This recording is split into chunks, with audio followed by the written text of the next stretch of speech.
Is a weekend enough time to spend in Seattle? I'd say yes.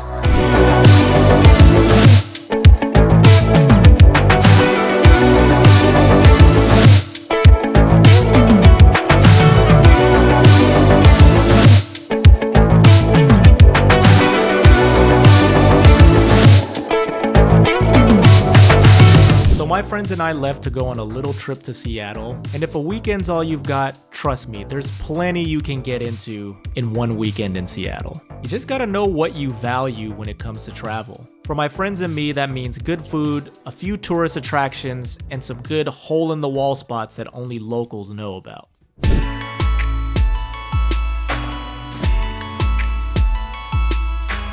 My friends and I stayed at an Airbnb in West Seattle. It was a nice little 2-bedroom, 1-bath private suite that was part of a larger property, it seemed like. And you could actually see the Seattle skyline from our backyard. West Seattle is a nice place to be based for a weekend in the greater Seattle area because there are actually some things that you can do in that area. So if you're interested in this Airbnb, I've got a link in the description below for you to check it out, and maybe it might be something that you, your friends, or your family want to book together on your weekend excursion to Seattle.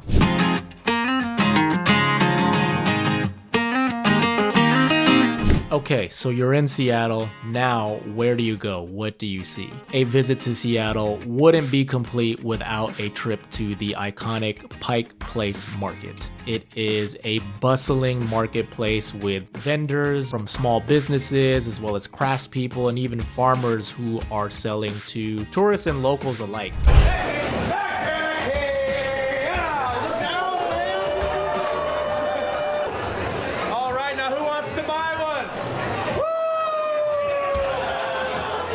Like one of the top farmers markets that I've ever been to anywhere in the world. We spent quite a lot of time here at the area. We actually met up with my friend Linda's cousin and her boyfriend, who happened to also be visiting the same weekend as us. We wandered around the market, got a chance to explore and window shop and just kind of people watch. It was really active, really busy. It's an experience to go to Pike's Place. The cool thing too about Pike's Place Market is that it's walking distance to a few other attractions as well. And one of those attractions that we stopped by, we didn't go inside, was the very first Starbucks store. Now, this Starbucks store opened in 1971. I think it's really cool that they have the original sign still there on that very first store. And when we went there, there was a long line of people just waiting to go inside. I could have swore that the line wrapped around the corner. But the funny thing about this is that there are 2 other Starbucks locations within 10 minutes walking distance from the original Starbucks. So unless you want to go and buy some Starbucks merch, I'm not really sure waiting in line to get a Frappuccino or a latte inside the first Starbucks is really worth it. But hey, to each their own. If you're a big Starbucks fan, this is definitely something that you want to check out and wait in line for.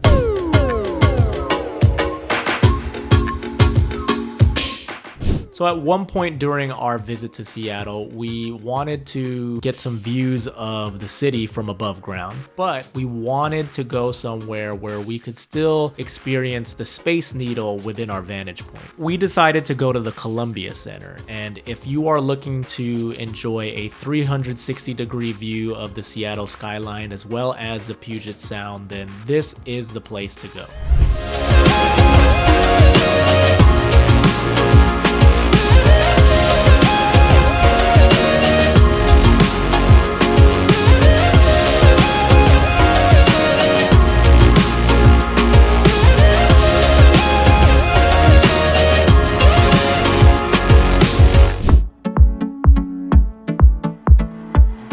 Now, to enjoy some views from Seattle from the ground, we decided to make our way to the Seattle Center, which is where the Space Needle is located. But instead of going inside the Space Needle, we decided to spend a few hours inside the Chihuly Garden and Glass Center, The exhibit, which features the blown glass artwork of Tacoma native Dale Chihuly, has been welcoming visitors in since 2012. It's a massive exhibition. You can spend a few hours walking around the gardens and the center, and they also have demonstrations too. They had some people creating blown glass before a crowd of people. It's a bit pricey to pay for a ticket. It's $35 for adults, but if you do arrive before 11 a.m., it only costs $30 to get in. It's definitely well worth the money to go and visit. You can get some great photos and some great videos of the Space Needle along with Chihuly's artwork.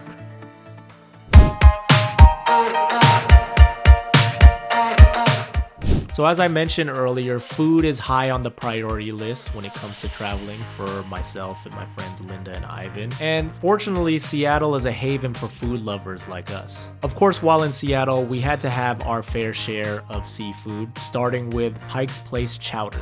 Pike's Place Chowder is not only highly regarded in Seattle, but it's regarded nationwide too.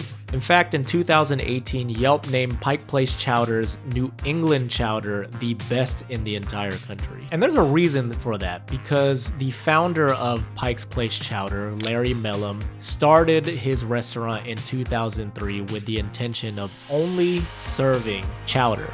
Because it's in Pike's Place, there's going to be a ton of people, so prepare for a long wait. I think we waited about 20 minutes in line before we got to the order counter, but it was well worth the wait. Pretty great.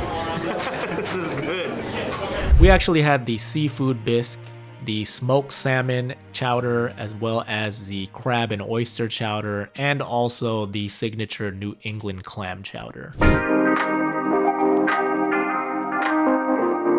Steps away from Pike's Place Chowder is another place that left a memorable impression on us. It was the bakery Piroshki Piroshki. Piroshki Piroshki offers visitors a slice of Russian culture through homemade baked pies, served either savory or sweet.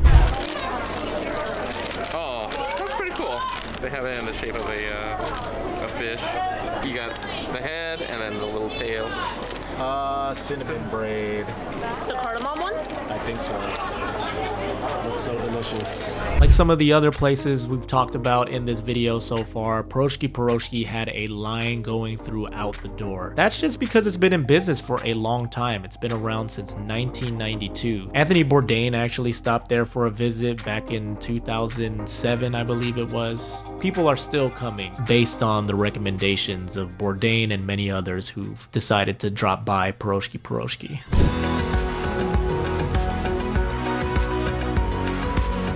If you find yourself in the mood like we were for some Korean street food, then you're going to want to stop by Chung Chun Rice Hot Dog, located in Seattle's International District. Think of this place as like Korea's take on the corn dog. Instead of battering a hot dog in cornmeal batter, the dog is dipped in rice batter, and it gives it a bit of a chewy texture compared to something that might be breaded and deep fried. They actually season the dog with a little bit of sugar after it's done before they serve it to you, and that combination of sweet and savory might seem a little bit bizarre, but trust me, it works. It just works.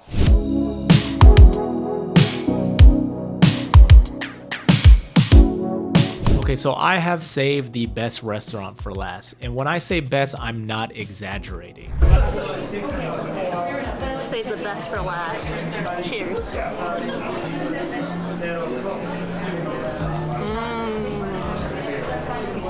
But you're jealous you already ate yours. Sushi Kashiba in Pike's Place is highly regarded as the best sushi restaurant in the entire city. It's owned by Shiro Kashiba, a legendary sushi chef who introduced Seattle to its very first sushi bar in 1970. Now, Shiro comes from sushi royalty in Japan. He actually apprenticed under the legendary chef Jiro Ono, who you may remember from this little documentary. We had to book our reservation weeks in advance in order to secure a table just because the demand to eat at this restaurant is so high. But trust the chef with the omakase dinner and you won't be disappointed. It is well worth the effort to plan far in advance, as well as the price tag it costs to eat there.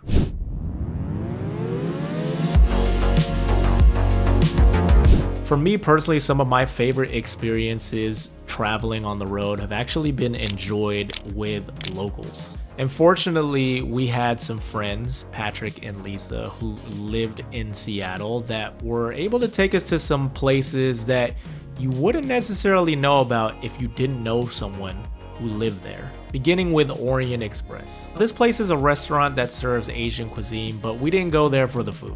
We actually had dinner somewhere else before going there. We just decided to stop by for a few drinks as well as some karaoke. It's mostly Chinese music. Are you serious? English?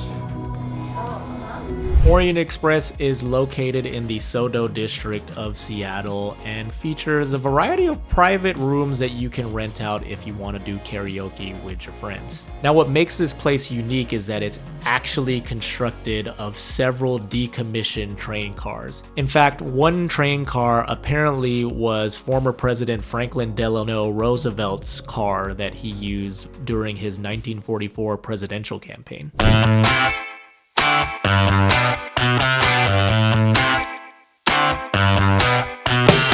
Alright, if you think Orient Express is a quirky fun time, then you're gonna like this next spot that I talk about. Super Deli Mart in West Seattle on its surface looks just like any other convenience store. But step inside and you'll actually find it's kinda like a local pub with several brews on tap.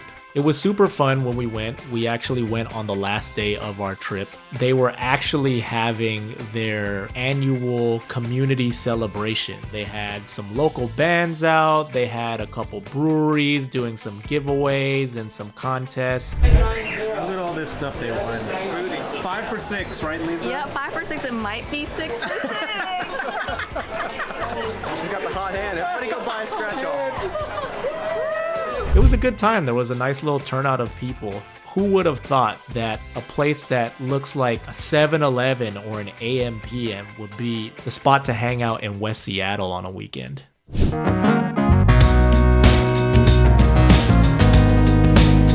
All right, there you have it. That's proof that you can enjoy Seattle for a weekend. If you have less than 72 hours, there is plenty to do. You'll feel quite satisfied. I know I did. I know my friends Linda and Ivan did as well. Let this video be living proof for you that you can. Alrighty, that is going to do it. I appreciate y'all for checking out the video. And if you did enjoy the video, if you can, I would love for you to subscribe. I'm going to be posting more videos on this channel and I'll see you in the next one. Take care.